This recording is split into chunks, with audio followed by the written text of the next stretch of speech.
Get out of my house before I bury you in it. That was the first thing I heard in my head when the nightmare with my son began. I never thought those words would come from the child I raised, but that night showed me just how far he was willing to go. People think family betrayal comes with a warning, but it doesn't. It hits like a car crash. One moment you are cutting cake at a birthday party, and the next you are staring down the fact that your own blood is trying to strip your life bare. That is where my story begins, and if you stick with me, you will see just how ugly, shocking, and strangely satisfying the truth can be when it finally comes out. I am so glad you are here. If you are watching this video, please like and subscribe to my channel, and tell me in the comments where you are listening to my story of revenge from. I want to know who is out there with me, hearing this and thinking about what you would have done in my shoes. My name is Harriet Monroe. I am 70 years old. I live alone in the same brick house I bought decades ago, a house filled with every photo, every letter, every memory that makes up a life. That house is worth more than money to me, though if you are curious, the market puts it at about $850,000. Inside that house sits a safe with $75,000 in cash and more than $200,000 in stock certificates I had been holding on to. That was my safety net, the one thing that gave me peace of mind.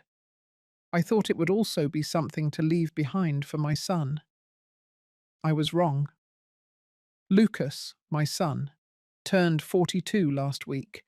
He wanted a birthday party bigger than anything he had ever thrown before. He rented a glass-fronted villa right on the edge of the water. The driveway was packed with new cars, music pounded from the speakers, and the whole place smelled of expensive liquor and food catered from the best restaurant in town. It looked like a picture of success, but I knew better. I had seen the unpaid bills stuffed in his kitchen drawers, the way he avoided calls, the whispers that followed him about debts he could not cover. Still, I went. I told myself it was my duty as a mother to show up. He greeted me with a smile too wide and eyes that darted everywhere but at me. He hugged me too quickly, almost like he was checking if I had brought something for him. His wife Sophie stayed close to his side, her hand squeezing his arm every time his voice lifted too high. She smiled at me, but it was the kind of smile that hides fear. The villa was filled with strangers. Men in tailored suits, women in dresses dripping with jewels, people I had never seen in Lucas's circle before. They laughed too loud, slapped him on the back, called him champ and king. I stood in the corner with a glass of sparkling water, watching my son hold court like he was someone important. All I could think about was how he used to run around our yard in patched jeans, waving a stick like it was a sword. Somewhere between that boy and the man in front of me, I had lost him. I tried to settle in, to pretend. I told myself this was just a celebration, that maybe he had found a way to turn things around. But the little details kept cutting through the noise. The way he avoided looking at me directly. The way Sophie's fingers trembled when she picked up her wineglass. The quick whispers in corners when people thought I wasn't paying attention. When he raised his glass to give a toast, his voice carried across the room. To family, to loyalty, to the people who always stand by you no matter what. His eyes locked on me as he said the last words. My chest tightened. The room applauded, but I could feel the chill behind the cheer. As the night stretched on, I sat down near the back and let the music wash over me. I studied my son. He laughed too loud, drank too much, moved with the twitchy energy of a man about to fall apart. And then he leaned over to one of his friends and whispered just loud enough for me to hear, "Tonight's the night. It's now or never." The words cut through the chatter like a knife. I froze in my seat, my pulse hammering. He didn't see me looking, but I caught the gleam in his eyes. It wasn't the look of a man celebrating his birthday. It was the look of a man about to pull something reckless, something desperate. I gripped the edge of my chair, every instinct screaming that something was wrong. That night was not just a party. It was the opening act of a betrayal that would shake every brick of my home, every shred of trust I had left, and every ounce of strength I thought I no longer had. And that was only the beginning. The music was still loud enough to rattle the windows, but my attention was fixed on the little cracks in the night that nobody else seemed to notice. I kept to the edges of the crowd, watching Lucas move from one guest to the next. His voice carried just a little too high, his laughter ringing hollow. He had the polish of a man playing a role, not the ease of someone enjoying his own birthday. Every now and then, his eyes flicked toward me and then away, like he was making sure I stayed where he could see me. Sophie hovered close, her smile glued in place. She poured drinks for people, adjusted his jacket collar, whispered in his ear whenever his words threatened to stumble into something reckless. I watched her fingers tremble each time she lifted her glass. That was not the behavior of a woman celebrating her husband. That was the behavior of someone guarding a dam about to burst. A man in a blue suit leaned close to Lucas. Their heads nearly touched. I shifted slightly, pretending to adjust my chair so I could catch a few words. "The clock is ticking. Better make sure it's tonight." Lucas gave a short nod and smirked. Then his eyes darted back toward me, quick and sharp, like he was making sure I hadn't heard. I pressed my lips together and stayed still. My stomach tightened. He thought I was just an old woman sipping water in the corner. He forgot I had ears sharper than he gave me credit for. As the evening wore on, I noticed the little things that screamed trouble. Lucas never touched the food. His glass was never empty. He checked his watch every 10 minutes, even when someone was talking directly to him. Whenever I approached, he shifted conversations or threw an arm around my shoulder with a smile too wide. "You're the reason we're all here," he said once, loud enough for the nearest tables to hear. His hand gripped my shoulder so tightly it hurt. I tried to focus on the music, on the clinking of glasses, on the laughter rolling across the villa, but my mind was running through numbers. $850,000 in that house, $75,000 in cash, more than $200,000 in stock certificates in the safe my late husband had bolted into the floor. Every penny was there, because I had planned carefully, saved carefully, fought for every bit of it. And for the first time, I felt a chill thought creeping in. What if tonight wasn't about his birthday at all? Around 9, Sophie walked past me carrying a tray of empty glasses. She glanced at me, then quickly away. But in that 1 second, I caught the shimmer of tears in her eyes. She disappeared into the kitchen. When she returned, her face was dry, her smile back in place, but I knew what I had seen. I rose from my chair and walked to the back patio, needing air. The ocean wind slapped my face, cool and salty. Behind me I heard footsteps. Lucas stepped outside, still smiling, but his jaw was tight. "Enjoying yourself, Mum?" he asked. His voice was casual, but I heard the edge underneath. "It's a fine party," I said, almost too fine for someone always claiming money is tight. His smile flickered. "You worry too much. I told you I've got things under control." "Under control with who?" I asked, keeping my voice steady. His eyes hardened for just a moment. Then he laughed. "Mom, please. Tonight is about fun. You don't need to ask questions that spoil the mood." I looked him in the eye. "I know the look of a man in trouble. I lived through it with your father. Don't lie to me, Lucas." He leaned closer, his breath hot with wine. "You think you know everything. You don't. So just relax, enjoy the night, and let me handle things." Before I could answer, Someone called his name from inside. He straightened, forced a smile, and patted my arm. See? Everyone loves me tonight. Don't ruin it. Then he walked back in, shoulders stiff. I stayed outside for several minutes, staring at the dark water. My heart thudded hard.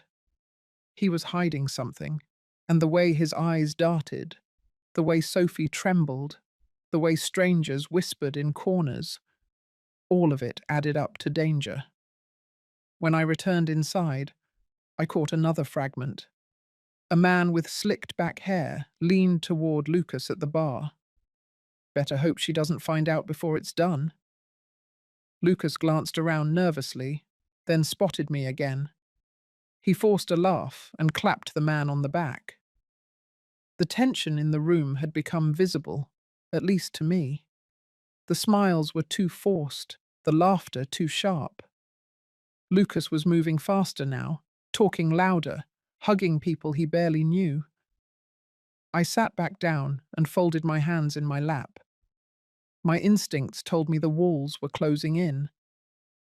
Close to 10, I excused myself to the restroom.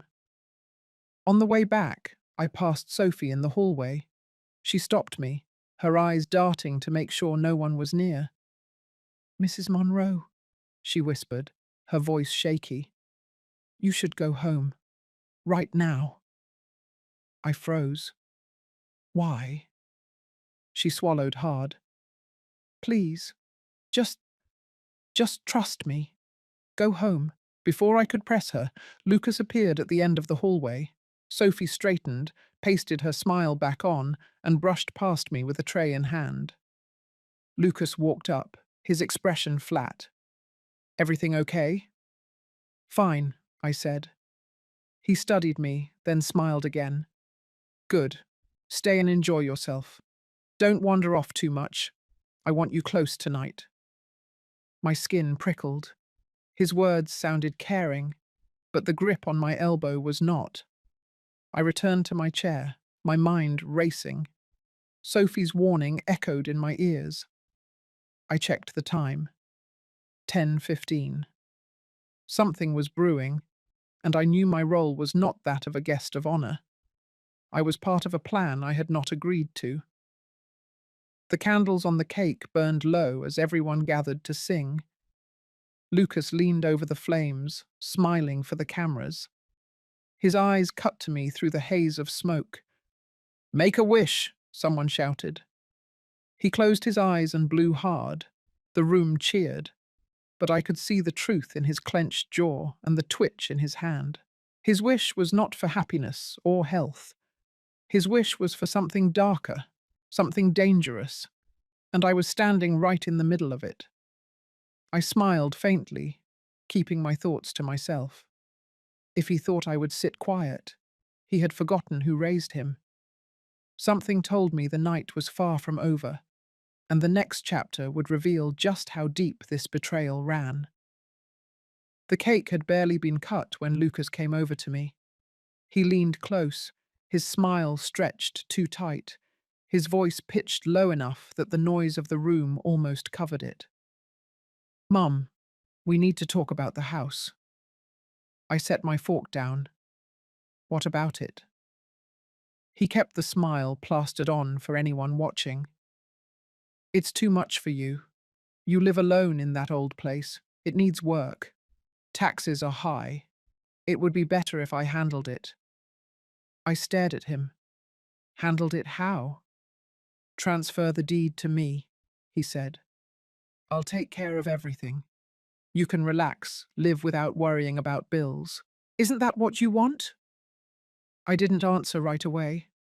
The words hung in the air between us. Behind him, Sophie moved nervously, filling glasses, avoiding my eyes. Lucas's grip on my chair tightened. "Lucas," I said slowly, "that house is mine. Your father and I built our lives in it. I'm not handing it over like a set of car keys." His smile dropped for a second, his jaw tightening before he forced it back again. "You don't get it. I need control of it. You'll thank me later." I turned my head to look at him fully. What do you need it for, Lucas? Tell me the truth. He leaned down, his voice dropping even lower. Debts, Mum. Big ones. People don't wait forever. If I don't pay them off, I'm finished. My stomach clenched. So you want me to save you again, after all the other times? How much this time? Enough, he muttered. More than you think. I don't have time to explain every detail. Just sign it over. Tonight. I felt my pulse hammering. Tonight? Yes, he snapped, his smile cracking. Then he quickly glanced around, lowered his voice again. I have the papers ready. Just make it easy for both of us. I pushed my chair back an inch. You already forged something, didn't you? His eyes flickered, confirming what I already knew. Sophie appeared at his side, her hand brushing his sleeve. Lucas, not now, she whispered. He brushed her off.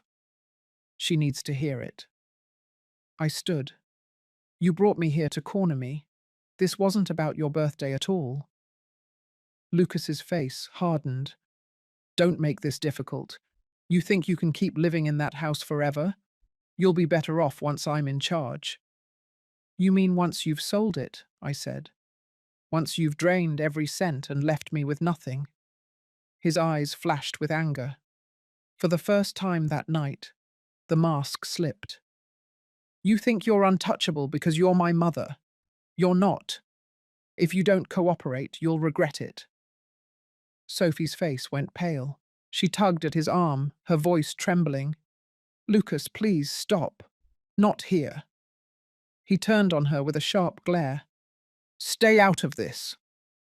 I felt the weight of every eye in the room shifting toward us. Conversations slowed. The music still played, but softer, as if the whole place was holding its breath.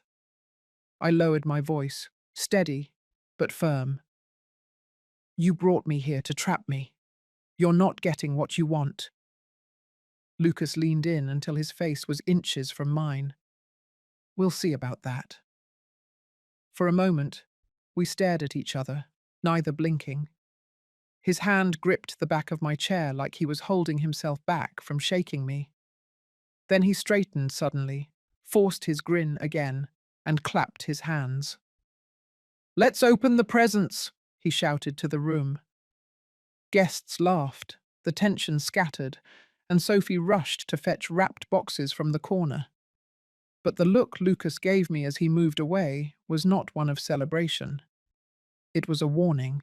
I stayed seated, my chest rising and falling too quickly. Every instinct told me this was spiraling into something darker than I had imagined.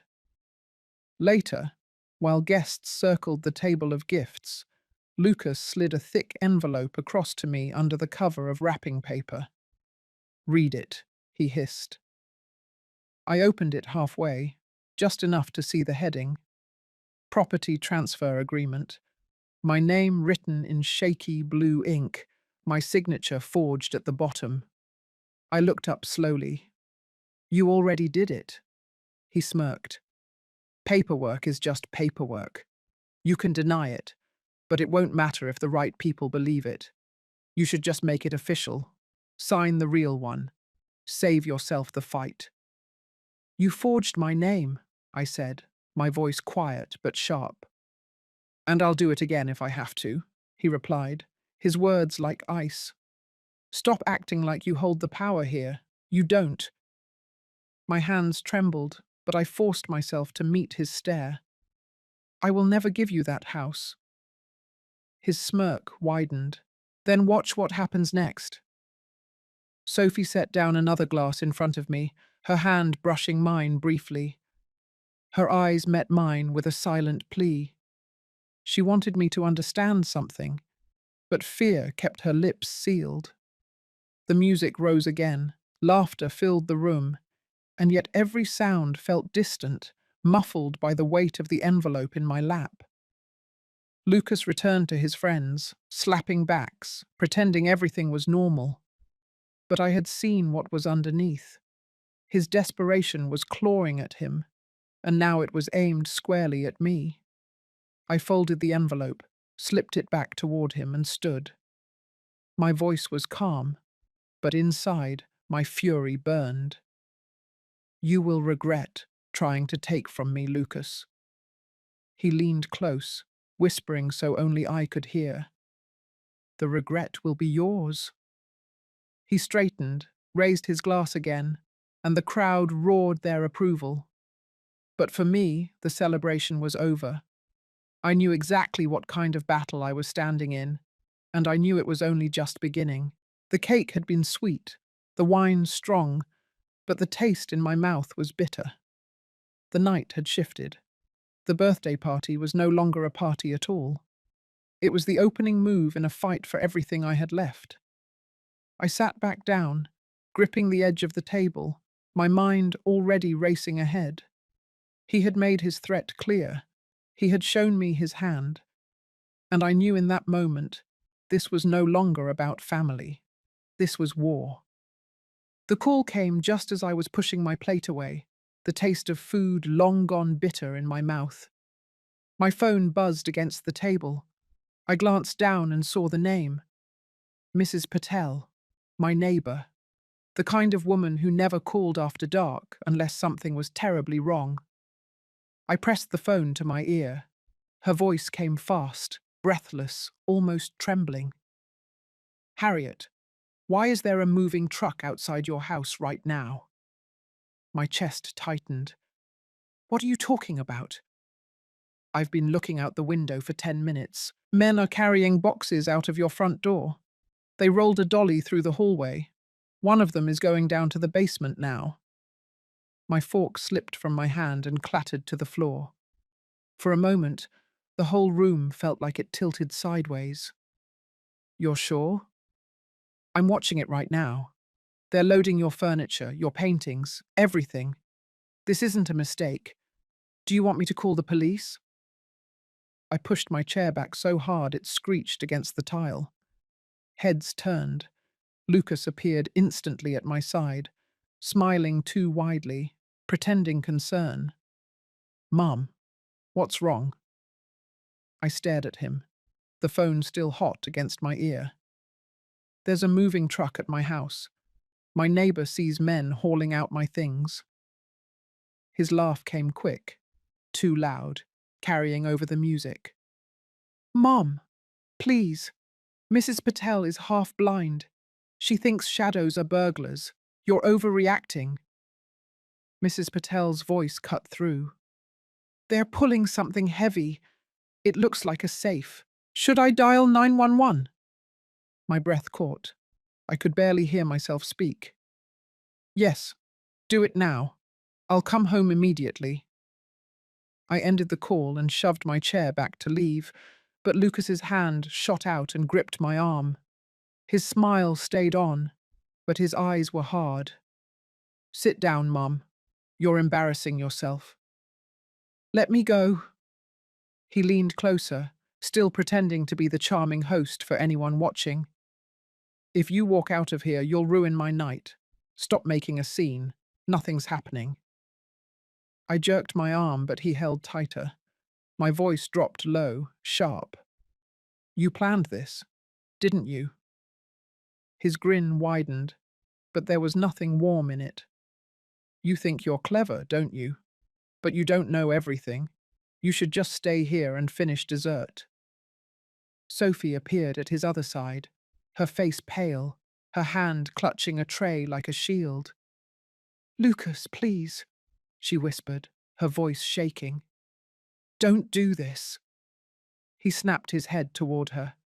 Shut up, Sophie. Then he turned back to me, his voice rising enough for nearby guests to hear. My mother thinks burglars are in her house right now. Isn't that funny? A few nervous chuckles rippled through the crowd, but most people just stared. I pulled my arm free, standing tall. Call it funny when you're behind bars. For the first time, the mask slipped fully, his face twisted, his teeth gritted. You think you can threaten me? You won't even make it there in time." The room went silent. Every guest froze, sensing something ugly beneath the laughter and music. I moved toward the door, my steps steady despite the storm inside me. Lucas darted in front of me, blocking the exit. "You're not going anywhere," he said under his breath. "You're going to sit here and keep smiling until I say otherwise." My pulse hammered, but I didn't flinch. "Move aside, Lucas, or I swear I will make sure every person in this room knows exactly what you've done." He leaned in, his whisper hot against my ear. "You don't want to test me, Mum. I'm not that boy in your yard with a stick anymore. I've got people waiting, and they don't like to be disappointed." Sophie gasped, dropping the tray in her hands. The crash of shattering glass echoed across the villa. Heads turned, all eyes locked on us. I stepped forward until I was inches from my son. My voice came out low but cutting. "If you think I'm going to sit here while thieves strip my life away, you're out of your mind." Lucas's hand twitched at his side, then curled into a fist. For a second, I thought he might actually strike me. Instead, he shoved his hands into his pockets, forcing a laugh that fooled no one. "She's had too much wine," he called to the crowd. "Always dramatic, always making stories. You all know how mothers can be." But his eyes betrayed him. They darted to the door, then to his watch, then back to me. He was measuring time, stalling. Sophie stepped forward, her voice trembling but louder than before. "Lucas, please stop this. Everyone can see what's happening." He whirled on her, his voice sharp. "If you don't want to be part of this, then leave. Go on. Walk out." Tears welled in her eyes, but she didn't move. Instead, she looked at me with something like apology. I took a deep breath and turned to the nearest guest. "My neighbor is watching men steal everything I own. They're hauling my safe out right now. You all heard me. If something happens to me tonight, remember this moment." The room buzzed with whispers, phones lifted discreetly, Lucas's face drained of color. He lunged forward, hissing in my ear. "You stupid old woman. You don't know who you're messing with." I straightened, my voice calm and steady. "I know exactly who I'm messing with. My own son." The words hung heavy in the room. The music cut off. The party atmosphere collapsed in an instant. Guests shuffled, murmured, eyes darting between me and Lucas. Then, from somewhere deep inside the house, my phone vibrated again. A message flashed across the screen from Mrs. Patel. Short, direct. "Police on the way." I slipped the phone back into my purse, my heart pounding. Lucas's eyes narrowed, reading the change in my face. He knew, and for the first time that night, fear flickered behind his rage. He muttered through clenched teeth, "You've just made the biggest mistake of your life." I looked at him, my voice clear enough for every ear in the villa. "No, Lucas, that mistake was yours." And with that, the lines were drawn. There was no going back. The villa had gone quiet except for the sound of glass crunching under shoes where Sophie had dropped her tray. Every guest was frozen, caught between pretending they were at a party and knowing they were in the middle of something darker. I moved toward the door again, steady and certain. Lucas stepped in front of me, his arms stretched wide as if he owned the ground beneath my feet. "You're not leaving," he said, his voice low but clear enough for others to hear. "Sit down, Mum. You're making a fool of yourself." I looked him in the eye. "Get out of my way." His jaw tightened, but he kept that awful smile plastered across his face. "You think walking out changes anything? By the time you get there, everything will be gone. So just stay, drink, pretend you didn't hear a thing." The words hit like a blow. He wasn't even hiding it anymore. He wanted me trapped here, kept away while strangers ripped through my house. I felt a heat rise in my chest, but my body stayed cold. I took a step forward. His hand shot out, clamping down on my wrist hard enough to send a jolt through my arm. I said, "Sit down." Gasps rippled from the crowd. Sophie grabbed his arm. "Lucas, stop it. Everyone can see you." He yanked free and glared at her. "Stay out of this." I pulled my wrist back, my voice sharp. "You can humiliate me, but you will not steal from me." His eyes burned. "That's where you're wrong." The room buzzed with whispers. People pulled out phones, some recording, others pretending not to. But no one moved to help. They just watched, caught between curiosity and fear. I turned my back on him, forcing my legs toward the door. His voice chased me. "Walk out that door and you'll regret it." I stopped, half turning, my face steady though my heart thundered. I already regret raising a son who would do this. His face twisted. He slammed his glass down on the nearest table so hard the stem shattered in his hand.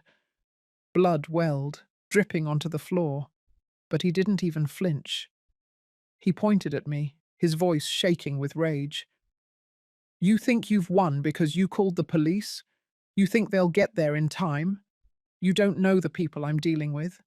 They don't care about laws. They don't care about you." The guests shifted, nervous now, sensing something dangerous had been said aloud. Sophie's voice broke the silence. "Lucas, please, stop before it's too late." He turned on her, his face red. "You want me to stop? Then maybe you should tell her what you know. Go on, Sophie, tell her. Tell her who signed the papers." Her hands shook. She looked at me, then at him, then back down at the floor. Tears slid down her cheeks. "I didn't want to. He forced me. He made me witness it. The deed. He already faked your signature, Harriet." The words slammed into me like a hammer. My knees wobbled, but I forced myself to stand tall. The forged papers were real. He had gone further than I had even feared. I stepped closer to him, my voice low but cutting. "So you admit it. You forged my name. You planned this entire night to trap me. And you dragged your wife into it." His eyes darted around the room. The act of the charming host was gone. He looked cornered, wild. "So what if I did? It's just paper. People forge things all the time. Nobody cares." "Everyone cares," I said, "especially the police." As if on cue, a siren wailed faintly in the distance. It grew louder, slicing through the night air. Guests turned toward the windows. Some hurried for the door, eager to escape whatever storm was about to break. Lucas's face drained of color. He hissed at me. "You had to ruin everything." "You ruined it yourself," I said. He lunged forward suddenly, his hand gripping the back of my neck. Gasps erupted. "If you open your mouth when they get here, I swear you'll regret it," he snarled into my ear. I shoved him back with more strength than I knew I had. He stumbled into a table, knocking over plates and bottles. Sophie rushed between us, sobbing. "Enough! Stop this, both of you!" But there was no stopping. Not anymore. The sirens were right outside now. Red and blue lights flashed across the villa's glass walls. Guests scattered, some pushing past one another to get out. Two officers appeared in the doorway, their hands hovering near their belts. "Is there a problem here?" one of them called out. Every eye turned toward me and Lucas. He straightened, blood still dripping from his cut hand, and smiled that same broken smile. "No problem at all, officers. Just a little family disagreement." I stepped forward, my voice strong and steady. "There is a problem, a very big one, and you're looking at it." Lucas's head snapped toward me, his eyes full of fire. For a heartbeat, I thought he might try to silence me right there in front of everyone. But the officers moved closer, their expressions firm, their presence heavy. He lifted his hands slowly, trying to play it calm. You see, my mother gets confused sometimes. She thinks people are out to get her. Tonight she thinks there are burglars in her house. It's nonsense. But before I could respond, my phone vibrated again in my purse. I pulled it out with shaking hands. A message from Mrs. Patel glowed on the screen. They caught one of the men. He confessed. Said your son hired them. The breath rushed out of me. I raised my eyes to Lucas, my voice sharp enough to cut the air. It's over. His mask shattered completely. He lunged forward, shouting, "She's lying!" But the officers were already there, holding him back. The guests stood in stunned silence. Sophie sank into a chair, her hands covering her face. And I, for the first time that night, felt the weight of what had been taken from me. My home had been invaded. My life had been ripped open. My own son had tried to destroy me. As the officers dragged him outside, his voice echoed through the villa. You think you've won, Mom? This isn't over. Not by a long shot. The words cut deep, but the truth was clear. The son I had raised was gone. In his place stood only betrayal. And as the lights from the police cars painted the walls red and blue, I knew I had crossed a line I could never step back from. The battle had begun, and it would leave scars no one could hide. The police car lights still cut through the villa's glass walls, painting everything in red and blue. Guests had scattered, leaving only a few whispering in corners. Lucas was outside with the officers, pacing like a caged animal, his voice carrying in bursts of anger I could hear even through the walls. Sophie sat in a chair near the bar, her hands pressed against her face. The room smelled of spilled wine, broken glass, and fear. I stood alone by the doorway, holding my phone like a lifeline. Mrs. Patel's messages sat on the screen, proof that I was not imagining this. Proof that someone had seen everything unfold. Without her, I might still be sitting in that chair, trapped by Lucas's lies. My heart ached with betrayal, but it also steadied. There was one person who had chosen to act when everyone else turned away. I dialed her number. She picked up instantly. Harriet, the police are here. They've stopped the truck. They opened the back. Your furniture, boxes, even the safe, it's all inside. They caught one of the men trying to run. My knees nearly gave out. I clutched the doorframe. What did he say? He said your son hired him, she whispered. Said Lucas promised 5,000 to get it done tonight. He confessed right there on the street. The words pressed down like a stone on my chest. It was one thing to suspect, another to hear it confirmed. My son had not only betrayed me, he had signed a contract with strangers to gut my life and leave me empty. Thank you, I said softly. You don't know what that means. I do, she answered. I've lived next to you long enough to know how hard you've worked for everything you have. Don't let him take it from you. Hold on. Her voice carried strength I desperately needed. When the call ended, I straightened my back. The tremble in my hands faded. Inside, Sophie finally lifted her head. Her mascara had run, leaving streaks on her cheeks. She looked at me with wide, guilty eyes. He made me sign as a witness, she said, her voice barely above a whisper. He told me if I didn't, he'd ruin me too. I tried to warn you, Harriet. I swear I did. I walked closer, my eyes steady on hers.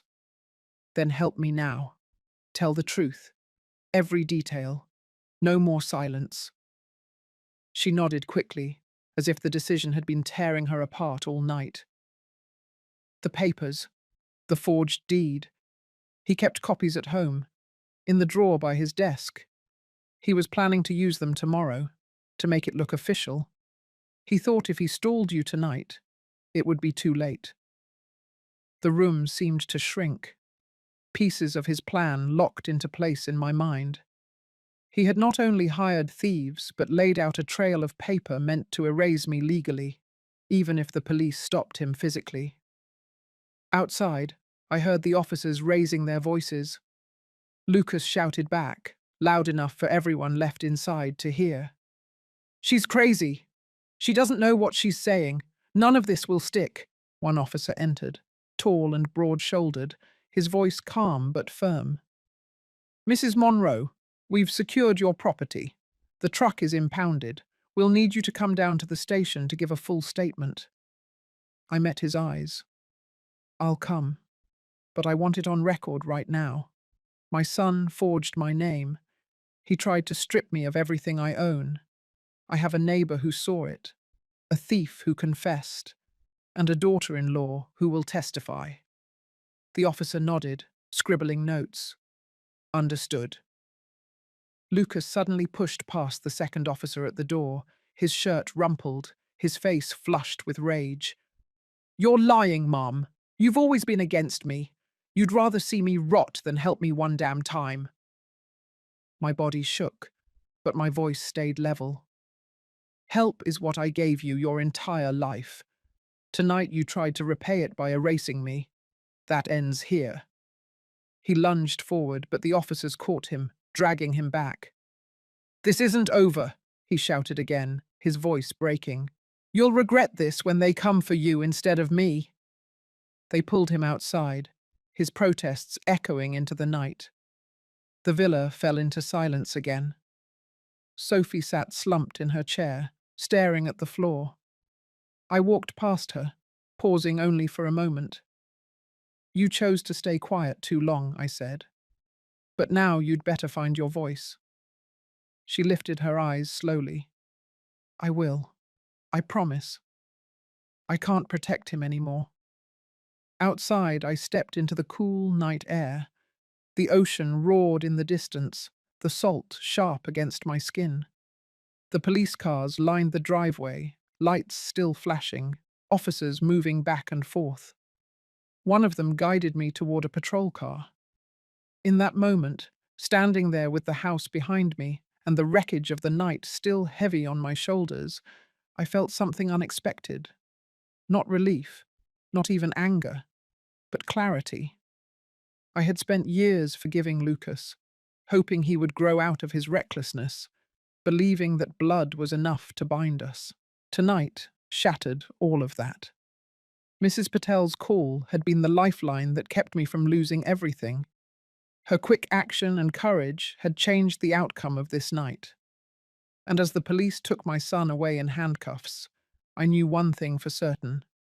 He had stolen my trust, but he had not stolen my will.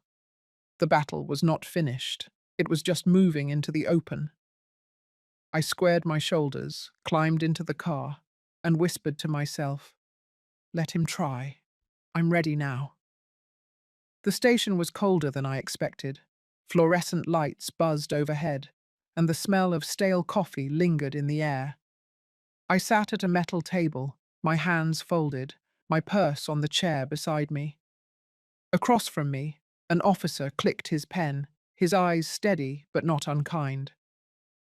"Mrs. Monroe, let's start with the basics," he said. "Tell me in your own words what happened tonight." So I did. I laid it all out, piece by piece. The forged deed, the truck, the stolen safe, the confrontation at the party. I told him about Sophie's testimony and Mrs. Patel's call. My voice didn't shake. Each word landed heavy, like nails into a coffin. He nodded slowly, writing everything down. "We've already spoken to your neighbor. Her statement matches yours. The man we caught also gave a partial confession, said your son promised him money to move the items. That's strong evidence." I leaned forward. "Strong isn't enough. My son has been lying his way out of trouble since he was a teenager. He'll twist this too. I need this to stick. I need every loose end tied down. The officer studied me. You want to press full charges? Yes, I said without hesitation. For the theft, for the forgery, for everything. He wrote again, then looked up. That's going to tear your family apart. It already has, I answered. After the paperwork was finished, they let me leave. Sophie was waiting outside, her coat pulled tight around her shoulders. She looked small, like someone who had finally realized the ground beneath her was gone. I gave them my statement, she said quietly. I told them everything about the papers. I'm sorry I didn't do it sooner. I studied her. For years, I had wanted to believe she might bring out the better side of Lucas. Now I saw she had been another victim, trapped by his temper and his lies. We'll see what the court decides, I said. But don't think I'll protect him anymore. Her eyes welled with tears. I understand. We parted ways in the parking lot. The night air was sharp, and the stars felt far away. I drove home with both hands gripping the wheel, my mind racing. The house stood dark and silent when I arrived, police tape stretched across the front door. My chest ached as I stepped inside. Furniture overturned, drawers yanked open, boxes split apart. The safe was gone, but at least it was in police custody now. I walked through each room slowly, touching the edges of broken things, lifting frames that had fallen. This wasn't just a burglary. It was a violation. My son had turned my home into a target, my life into a prize to be taken. In the kitchen, I pulled out a notepad and began writing. Names, dates, every debt Lucas had racked up that I knew about. The times he had asked for money, the times I had said yes, the times I had said no. I wrote down Mrs. Patel's account, Sophie's words, even the way Lucas had grabbed my wrist at the party. It all mattered. This wasn't about anger anymore. It was about building a wall of truth he could not climb. The next morning, I called a lawyer. His name was Daniel Harlow, a man recommended by a friend years ago when I updated my will. He answered on the second ring. Mrs. Monroe, I heard about last night. I read the preliminary report, he said. You're lucky the police got there when they did.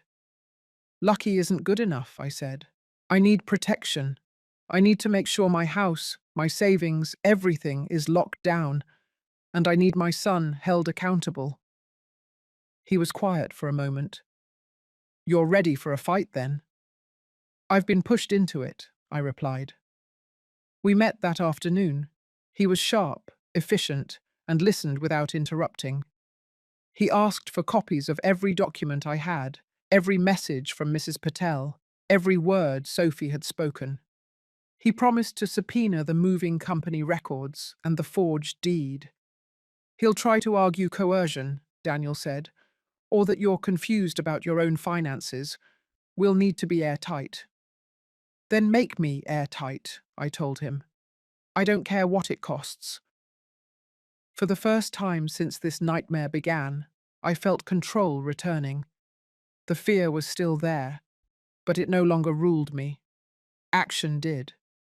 That evening, Mrs. Patel came by. She stood in my living room, her hands folded, her eyes full of concern. They asked me to testify in court, she said. Will you? I asked. She nodded. Of course. I saw what I saw. I won't let him deny it. I reached out and squeezed her hand. You may have saved me more than you know. She smiled faintly. Neighbors look out for each other, even when family doesn't. After she left, I sat by the window, watching the streetlights flicker.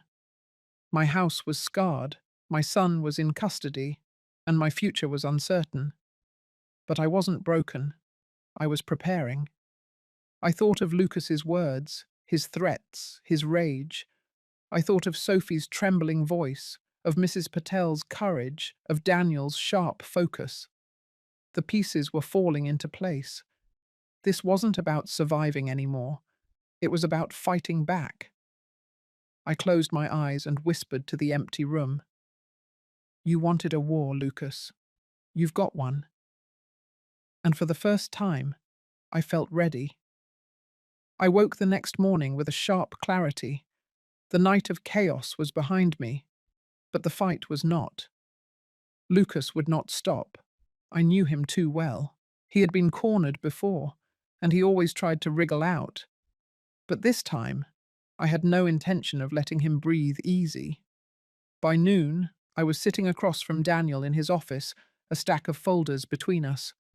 He had moved quickly, already gathering documents. Your son is filing motions to suppress the neighbour's testimony, he said, tapping the papers. He claims Mrs. Patel is unreliable. He's also pushing to dismiss the thief's confession as hearsay. I clenched my jaw. Of course he is. Lying is the only language he knows. Daniel leaned forward. Then we counter hard. We file an injunction to freeze his assets. We block any access he might have to your estate. And we go public in court filings. He won't like that. I thought about it for only a second. Do it. By that evening, the paperwork was filed. Every account Lucas had access to was flagged. The forged deed he had drawn up was locked in evidence. My house was sealed tighter than it had ever been. The move was bold, and it lit a fire under him. The very next day, Sophie called. Her voice was shaky. He's furious. He says you embarrassed him in front of everyone. He's threatening to drag me down with him if I testify. You have to stand strong, I told her. If you stay silent now, he wins again. This is your chance to break free. There was a pause, then a whisper. I'll testify. He can't scare me anymore. I hung up, knowing that my circle of allies was small, but solid. Sophie's choice mattered. Mrs. Patel's courage mattered. Together, they were enough to corner him. 2 days later, we had the first hearing. The courtroom smelled of wood polish and old paper. Lucas walked in wearing a suit too sharp for a man in handcuffs, his smile plastered on like the mask he wore at his party. He looked straight at me as if daring me to flinch. I didn't. When the judge entered, the room settled. Lucas's lawyer argued first, his words slick, rehearsed. This is nothing more than a misunderstanding. My client was arranging to help his elderly mother move her belongings to a safer location. The neighbour is mistaken. The so-called confession was coerced, and Mrs. Monroe herself is confused about her own finances. I wanted to laugh, but I kept still. Let them spin their lies. Then it was Daniel's turn. He stood tall, his voice even but sharp. Your Honour, we have video evidence from the neighbour showing men carrying property out of Mrs. Monroe's home without her consent. We have a recorded confession. We have documents of a forged deed with my client's signature copied without her knowledge. And we have testimony from the defendant's own wife, prepared to state that she was forced to witness these forgeries. The judge raised an eyebrow, leaning back.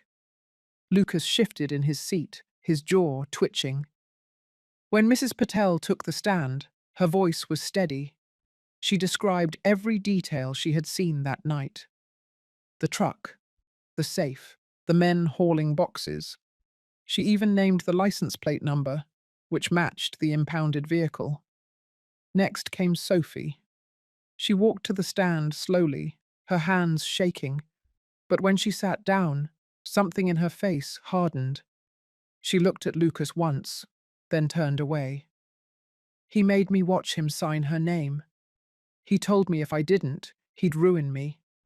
He said nobody would believe her over him. The courtroom murmured.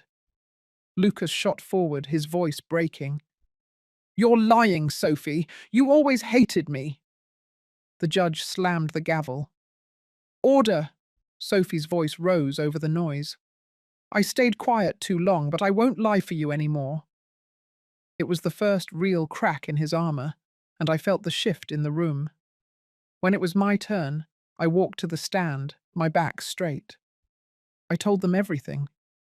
My words were plain, not dressed up, not softened. I told them how he had grabbed my wrist, how he had laughed when I tried to leave, how he told me I would regret not obeying. I told them about the forged papers, the stolen safe, the lies stacked so high they nearly crushed me. When I finished, the silence was heavy. The judge nodded, making notes. Lucas stared at me, his mask completely gone now. His eyes were raw, burning with something between rage and desperation. The judge spoke. Given the testimony and evidence presented, this court finds sufficient cause to proceed with charges of forgery, attempted theft, and coercion. The defendant will remain under restriction until trial. The gavel fell again. Lucas exploded, shouting across the courtroom. You think this is over, Mum? You think you've beaten me? You don't know the people I owe. They'll come for both of us. Officers restrained him, pulling him back. The judge ordered him removed. The sound of his voice echoing in that room was a reminder of just how far gone he was. I walked out of the courthouse into the bright afternoon sun. My legs trembled, but my spirit did not. For the first time, I felt the weight shift. I had struck the first blow, and it had landed. The fight was far from done, but I had tasted the power of standing up instead of shrinking down. He wanted me silent. I had spoken. He wanted me broken. I had risen. As I got into the car beside Daniel, I said only one thing. Now he knows I'm not afraid. And I meant it.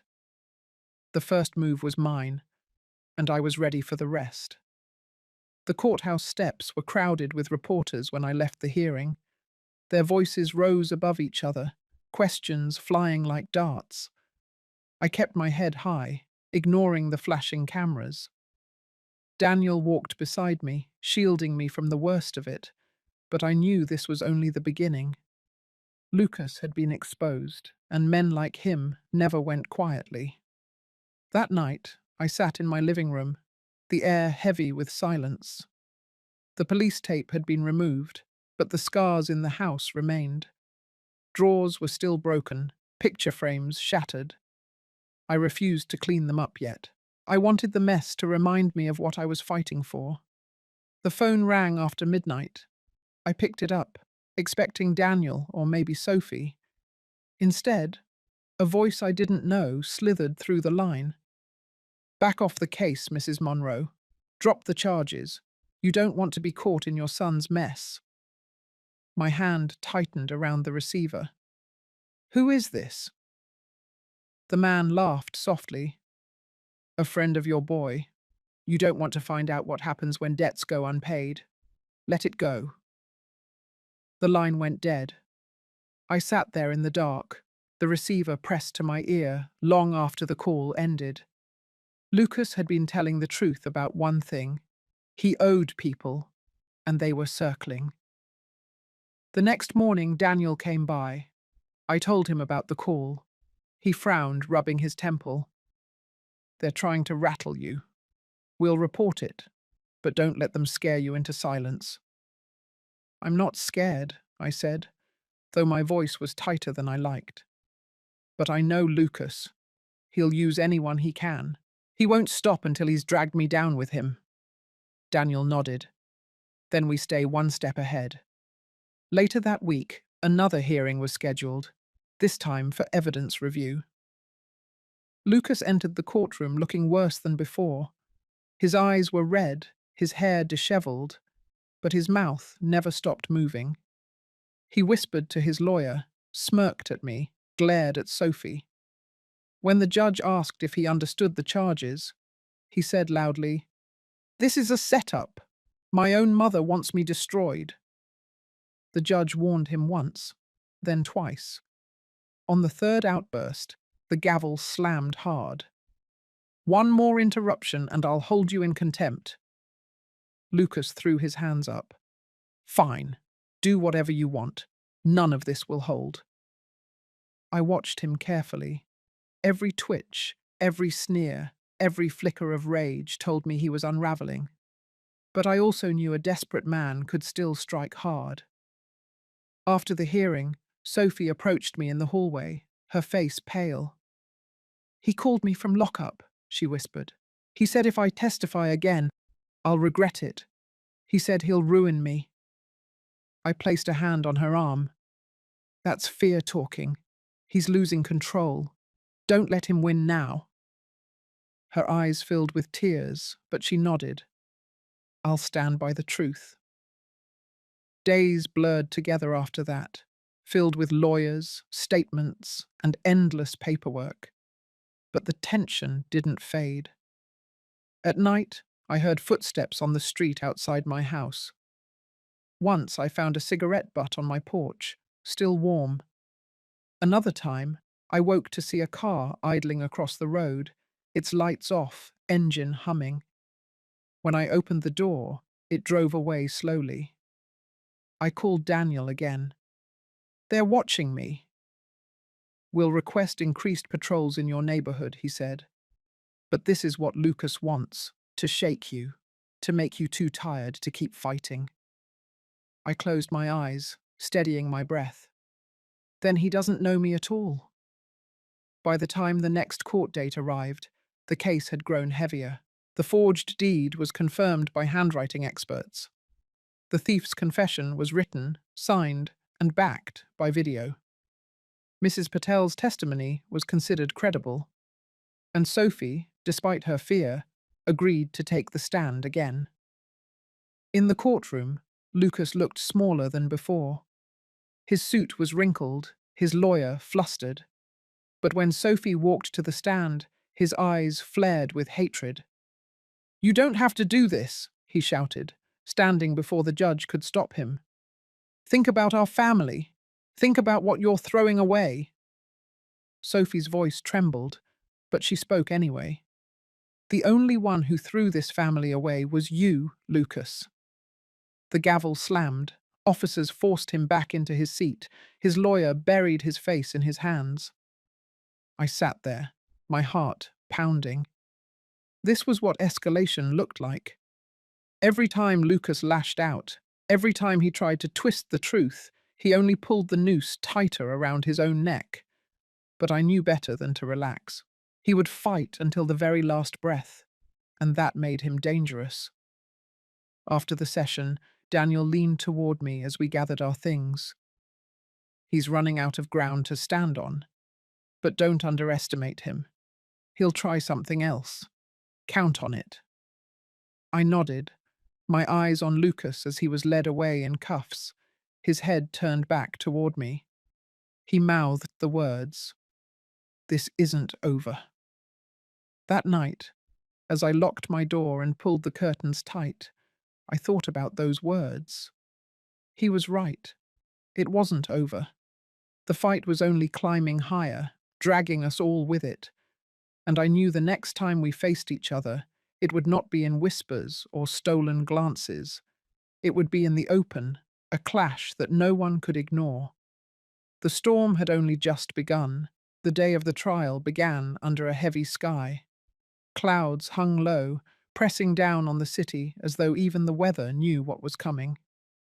I arrived early, sitting in the wooden bench of the courtroom, my hands folded in my lap. Every creak of the doors, every shuffle of shoes on the floor echoed in the silence. This was not another hearing. This was the moment everything would come to light. Lucas entered flanked by officers, wearing a suit that looked borrowed, his wrists still red from cuffs. His eyes locked on me immediately. He smirked, as if he still believed he could win by sheer defiance. But I saw the cracks in him. His shoulders slumped, his skin pale, his confidence leaking away. The judge entered, the gavel struck, and the trial began. The prosecution opened with calm precision. They laid out the timeline, the forged deed, the stolen safe, the moving truck caught red-handed. They promised evidence, testimony, and a story that left no doubt. Lucas's lawyer countered with the same tired tune. "This is a misunderstanding. My client was only protecting his mother's assets. She is confused. She misinterpreted his intentions." The words rolled off me like rain. I had heard too many excuses before. This time, facts would speak louder. Mrs. Patel was called first. She sat straight, her sari neat, her voice steady. She told the court exactly what she saw. The truck, the men, the safe hauled from my basement. She even handed over the photos she had taken, grainy but clear enough to show strangers in my home. Lucas's lawyer tried to rattle her. "You are an elderly woman with poor eyesight, aren't you?" She raised her chin. "My eyes are just fine. I saw what I saw." The jury nodded. Then came Sophie. She walked to the stand with trembling steps, but when she sat down, her face hardened. She spoke of the night Lucas shoved the deed in front of her, how he forged my name, then ordered her to sign as witness, how he threatened to ruin her if she refused. Her voice cracked once, but she did not waver. Lucas erupted. "You liar! You're doing this because you want money from her will." He pointed straight at me, his face red. The judge banged the gavel. "Sit down, Mr. Monroe." Officers forced him back into his seat. The outburst only deepened the silence in the room. The jury saw him not as a son protecting his mother, but as a man unraveling before their eyes. Then it was my turn. I walked to the stand, the weight of decades of motherhood heavy on my shoulders. I told them what he had said to me that night, how he blocked me from leaving the party, how he laughed when I tried to go home, how he told me I would regret not obeying. I told them about the call from Mrs. Patel, the sight of my house torn apart, the safe stolen, the forged deed. My voice stayed even, though my heart pounded. When I finished, there was no sound, only the judge's pen scratching on the pad before him. The prosecution rested, then Lucas's lawyer called him to the stand. He straightened his jacket and walked up like a man going to battle. His smile returned, brittle and forced. "Did you hire men to remove items from your mother's house?" the lawyer asked. "No," Lucas said smoothly. "I arranged for movers to secure her valuables because the neighborhood is unsafe. I wanted to help her." The lawyer nodded. "And the forged deed?" Lucas leaned forward. "That was a draft. She agreed to sign it but changed her mind later. She's old. She forgets things." The words stung, but I held my face still. Then came cross-examination. The prosecutor stepped up, his voice sharp. "Mr. Monroe, if you were protecting your mother, why did the movers confess you promised them $5,000 in cash to complete the job that night, while she was at your party?" Lucas faltered. "They're lying." "Why would strangers lie about you? Why would your neighbor invent photos? Why would your wife risk everything to testify against you?" Lucas's face darkened. "Because they all hate me. Because she poisoned them against me." He pointed at me again. "She always wanted me to fail." The prosecutor turned to the jury. "Ladies and gentlemen, you've heard it yourselves. This is not the voice of a protector. This is the voice of a son who chose greed over blood." The judge allowed closing arguments. The prosecution laid the evidence neatly, one brick stacked on another until the wall was solid. The defense sputtered, repeating words like misunderstanding, confusion, misinterpretation. But the weight of proof crushed every excuse. Finally, the judge instructed the jury. They left for deliberation. The courtroom held its breath. Lucas leaned back in his chair, smirking again, mouthing words at me. They'll never believe you. But when the jury returned, their faces were set. The foreman stood. We find the defendant guilty of forgery, attempted theft, and coercion. The words hit the air like thunder. The gavel slammed. Lucas shot up from his chair. This is a sham. She's not my mother anymore. You hear me? She's dead to me. His screams filled the courtroom as officers restrained him, dragging him away. His voice cracked with rage, echoing down the hall until the doors shut behind him. I sat frozen, my breath shallow. It was over, yet it wasn't. My son had been stripped bare in front of the world, his lies shattered. But the ache in my chest was heavier than victory. Still, I straightened in my chair. Justice had spoken. The truth had stood. I had not let him erase me. As I walked out into the light, the sky broke open with a cold wind.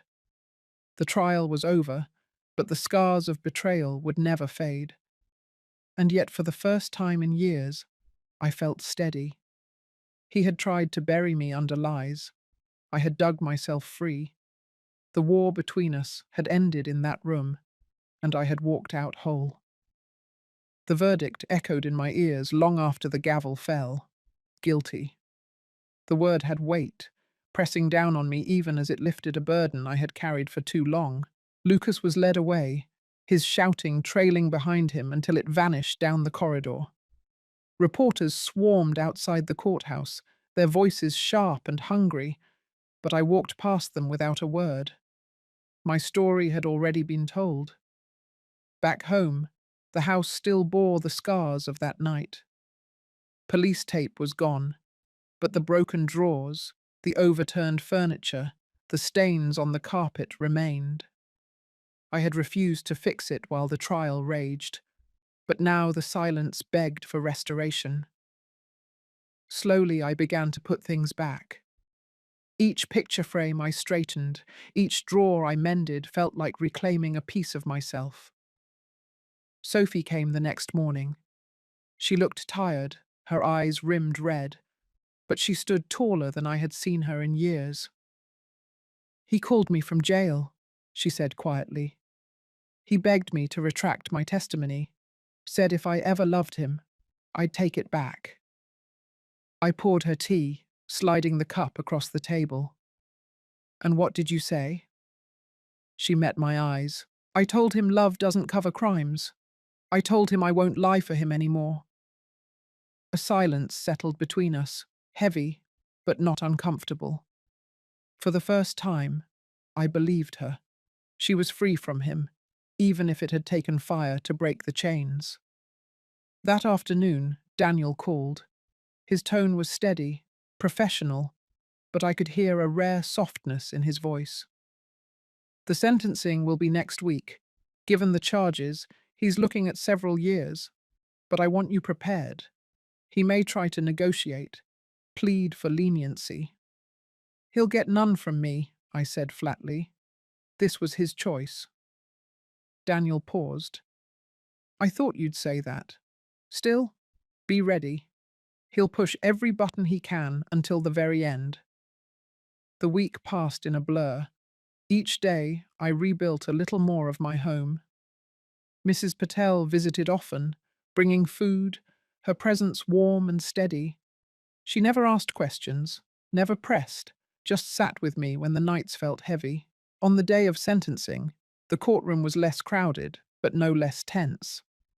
Lucas walked in shackled, his suit exchanged for a plain jumpsuit. The smirk was gone.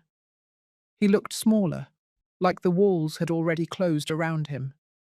The judge reviewed the charges, the testimonies, the evidence. Then she turned to me. Mrs. Monroe, would you like to make a statement before sentencing? I rose slowly, my voice calm. Yes, Your Honor. I want the court to know that I did not seek this trial out of vengeance. I sought it because my son tried to erase me. He took my trust, my home, my safety, and tried to strip them away with lies. A mother should never have to fear her child, yet I did. I will live with those scars, but I will not live in silence. Justice matters. The truth matters. The judge nodded. Thank you. Lucas's lawyer made one last plea, speaking of rehabilitation, of family bonds, of second chances. Then Lucas stood, his voice sharp, desperate. She's lying. She always hated me. She wanted to make me a failure. I was trying to protect what should have been mine anyway. She doesn't deserve it. His words cut through the courtroom, raw and bitter. But no one moved. No one believed. The judge's gavel fell one final time. Lucas Monroe, you are sentenced to 10 years for forgery, attempted theft, and coercion. Gasps whispered through the room. Lucas shouted, straining against the officers as they led him away. This isn't the end. You'll regret this, Mother. You'll die alone. The doors slammed shut behind him. I stood there, rooted, my chest heavy but steady. 10 years. It was both too much and not enough. A mother's heart never truly hardens, but justice had spoken, and there was no undoing it. Outside, the air was crisp. The courthouse steps stretched before me, but I didn't feel the same weight pressing me down. Sophie joined me, her hand brushing mine lightly. It's over, she whispered. Not over, I said softly, but maybe the worst is behind us. We walked together toward the street, the crowd thinning around us.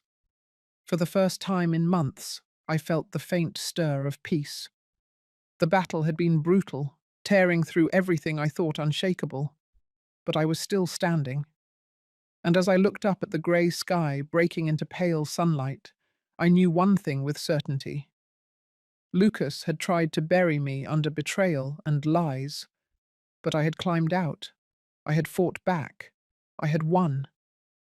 The war was ending, and for the first time in a long time, I allowed myself to breathe. The weeks after the sentencing were quieter than I ever imagined they could be. The house that once felt haunted by fear slowly became mine again. Repairs were finished, furniture was replaced, and the silence inside turned gentle instead of heavy. For the first time in months, I slept without waking at every sound. Yet even in that calm, my heart carried the weight of Lucas. He was my son, no matter what he had done. Every mother's instinct is to protect. And though he had wounded me deeper than anyone else I could not stop myself from wondering if he was eating, if he was safe, if the walls of the prison were closing in on him. One afternoon, I decided to visit him. Daniel thought it was too soon, but I felt the pull. I needed to see him, not as the man in the courtroom, but as the boy I had once held in my arms. The visiting room smelled of disinfectant and metal. I sat at a small table, my hands folded tightly. When they brought him out, he looked thinner, his eyes darker, but for a brief moment he seemed like my son again. He sat across from me, his shoulders slumped. "Why are you here?" he asked flatly. "Because you're still my son," I said. He laughed bitterly. "After everything I did to you, after trying to take everything from you, you still want to pretend there's something left between us." I leaned forward, my voice steady. "No, I'm not pretending. You betrayed me. You tried to erase me. But hate won't fix anything. Justice had to be served, and it was. Now the only thing left is whether you let this destroy you completely, or whether you try to rebuild something of yourself." His eyes flickered, a spark buried under the weight of anger. He didn't speak for a long time. Finally he whispered, "I don't deserve forgiveness."